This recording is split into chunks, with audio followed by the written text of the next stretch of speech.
Hey everybody, I'm Ross Preisner, and these are my Flores rewards.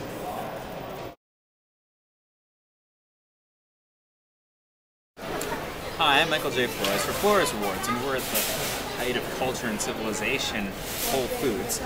And in stark contrast, we're going to do something very savage. As you can see, I am table shuffling a deck of Magic cards. This is a 60 card deck, and I am table shuffling it in 5 piles. I'll do this very quickly as I can anyway. And we're going to learn something, like I said a second ago, very savage today. Now, some people think that table shuffling is shuffling, but table shuffling doesn't actually conform to the rules in terms of sufficient randomization of a Magic deck, and I will show you why in just a minute. A 5-pile table shuffle is one of the most common table shuffles that you will see for both limited and constructed decks. This is a 60-card constructed deck, and in a second, we're going to be done. All right, so I have 5 piles. Mama? I've done 2 sets of 5, and we call this the double nickel.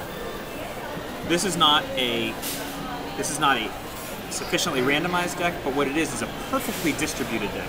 I can cut this deck to any point and always have a complete and perfect distribution of lands and spells, no matter what. In fact, this hand's very good. It has a first turn skittering horror, and it can back up with some of the other really good combinations that this deck can play. So I can literally cut this deck to any point and have a perfect distribution of lands and spells.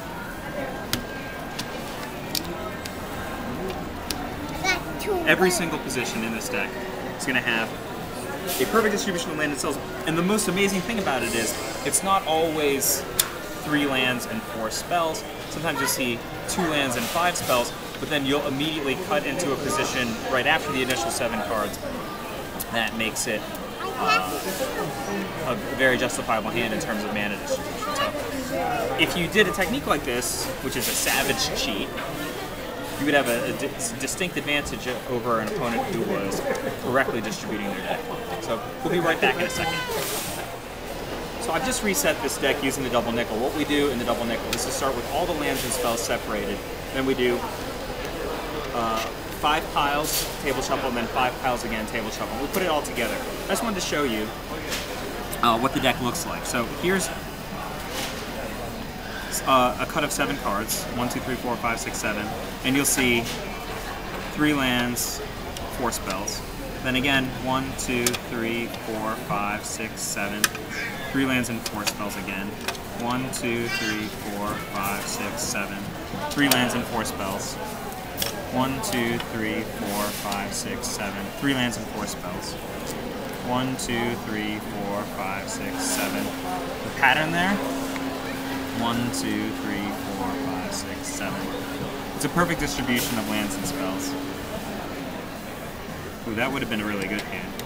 Now this one only has 2 lands and 5 spells, but within 2 draws you would have hit an additional land, and then an additional land within 2 draws after that. This strategy, well, it's not really a strategy. Doing a table shuffle does not shuffle your deck. It does not randomize your deck. What it does is perfectly distribute your deck. And like we said a minute ago, it's illegal.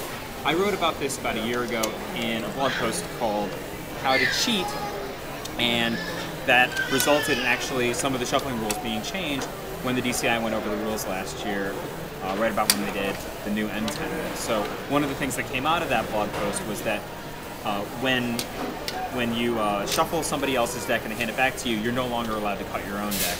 That was a rule that Magic had inherited from other card games, but the reason that we don't allow that is because, say there were 1 card in my deck that was marked, I could always cut to it if I knew what the mark was. So we no longer have that rule.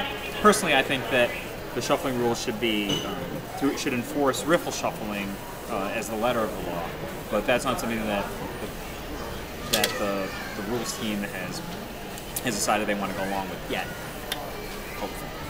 But anyway, savage culture, civilization. So I took just 40 cards from Napster, 17 lands, and 23 spells. So black cards are just going to be the spells. As you can see, they're completely distributed away from the lands, and I'm just going to show you how the double nickel might look for a limited deck. So we're going to do face up 5 piles. So this is the first 2 sets. First, all the lands and all the spells. It doesn't matter if you do all the spells and all the lands or vice versa. Then we pick up the 5 piles and do a second set of 5.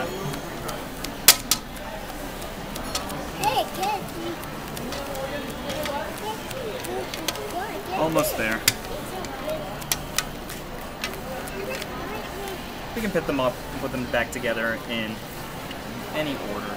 But any set of 7, 2, 3, 4, 5, 6, 7. A perfect distribution of lands and spells, like we saw before. So this is a technique that works for both limited and constructed.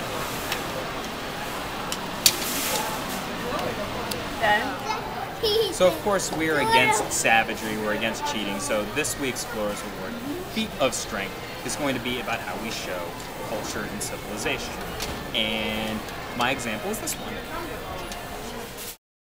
And here's me, all dressed up. So what's the feat? Is a sign of our unsavagery. Get dressed up. In this one, I'm in a suit. A lot of thinkers say that the difference between savages and civilization is the development of bread. So here I am holding a waffle. All in all, 1 over negative savage. For 15 Flores rewards, just get dressed up and take a nice picture of yourself holding a piece of bread. It will be like we got together and suited up against cheating. Kind of. I think it would go without saying, but please don't be a loser and use what I taught you in this video to cheat. Instead, let's focus on our winners. Here's a picture of G-Rat with his fauna shamans. Up next, let's talk to Ross. Hey, what's your name? I'm Ross Preisner. Krasner? How do you spell that? It's spelled P-R-A-J-Z-N-E-R. I would have never gotten Krasner out of that. Yeah, it's Polish. The AJ makes a long I sound. Fascinating. So, let's see your Flores rewards. So what did you do to get those, Ross? I got 2 Baneslayer Angels, M10 edition. Pretty much all I did was retweeted some awesome Mike Flores tweets. I ate a chicken cheesesteak and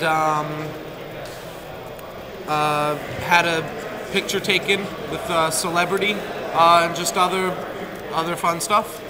But today you got a bunch more Flores rewards by accident. Yeah, I ran into you and I was like, yo, Mike, what's up? And you were like, hey, do you have a Primeval Titan? So I gave you a Primeval Titan, and you were like, by the way, there's a rule on the website that whenever you lend out a card to Michael J. Flores, you receive Flores rewards in the amount of that card's current worth, which is $45. Did we look that up? Like, it seems like a ridiculous rule. Like, I mean, I believe it. I believe that I would have written something like that, but it seems utterly ludicrous. You brought it up. You called me from 2 tables away, and you were like, by the way, Ross, you're back up at 50 Flores rewards. We're gonna have to break the long-standing don't look up stuff rule to check this. I think I was at about 45 when I won the Baneslayers, and then I won the Baneslayers, and because of that, indirectly, I got 45 more. Unreal. So basically, by being a good man. Yeah. But I got to keep the Primeval Titan, right? No, I did take that back from you, but... Wow, what a deal for you! Well, Unreal! The crazy thing about that is I got that Primeval Titan. That's my only Primeval Titan. I got that because I traded away Baneslayers, knowing that I was going to be getting Baneslayers. It's like a Flores rewards domino effect. Yeah, and I'm just going to keep winning. That's so sick. Watch out. Yeah, so... I mean, I don't want to put words in your mouth. Would you say that Flores rewards is the greatest invention since the wheel? I would say that Flores Rewards is the greatest invention since the wheel. Cool. So show us your Baneslayer handles again. TY! Finally, let's meet up with some of our newer winners. The winner of 4 Fauna Shamans from Thank You was Big Head Joe. Joe works at a store and actually gave away free FNM as a thank you to his local magic community. Enjoy the Fauna Shamans! From Hero of Fiction, I actually chose 2 winners, Joey Pasco and Dexter Stevens. I loved Joey's Superman rendition. Really told a story. Dexter's Aquaman is perfect. It's so expressive. I love both of these heroes. On the theme of Savage Lands, Joey and Dexter will each get a set of one of the 5 new types of dual lands from Scars of Mirrodin. So one will get Blackleaf Cliffs, one will get Copperline Gorge, as will all the winners from the month of October. Oh, and there's one other prize. So whoever wins this week, Savage Lands, is just like Joey and just like Dexter are going to get a complete set of one of the 5 types of new dual lands from Scars of Mirrodin. You know, Razorverge Thickets or Seachrome Coasts. And so is everyone else who wins in the month of October. We'll give out a total of 5 prizes this month. Actually, make that 6 prizes. At the end of Season 1, we'll give away a big prize, which is, in case you didn't look at your screen, a Jace the Mind Sculptor. So tell all your friends. So what are you going to tell your friends, other than that they can win a Jace the Mind Sculptor? How about how to reach us? Our Facebook page is at bit.ly/Flores Rewards. You can follow us on Twitter at twitter.com/Flores Rewards. Our generous sponsor, the people who make all the Razorverge Thickets and, in this case, Jace the Mind Sculptors happen, tcgplayer.com. tcgplayer.com/Flores Rewards. And for all kinds of stuff that just doesn't make it into some of these videos, from great community building ideas, upcoming user-generated content, runners-up and honorable mentions for our feats of strength, the blog, floresrewards.com.